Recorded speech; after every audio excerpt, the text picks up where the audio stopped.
បងដល់ពេលដែលត្រូវទៅហើយណាអូននៅផ្ទះមើលថែកូនឲ្យបានល្អលើអត់មិនយូរមិនឆាប់ទេបងនឹងត្រឡប់មកផ្ទះវិញជាមិនខានបងធ្វើដំណើរឆាប់ទៅឆាប់មកវិញណាបងអូននឹងកូនរងចាំបង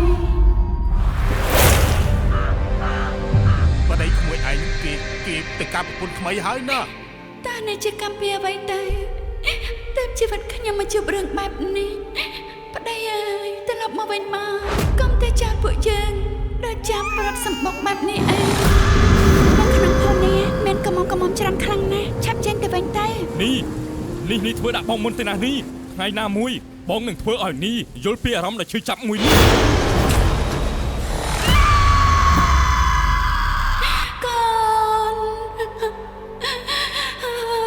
កូននៃណាឯងមិនអាចរកណារួចទេ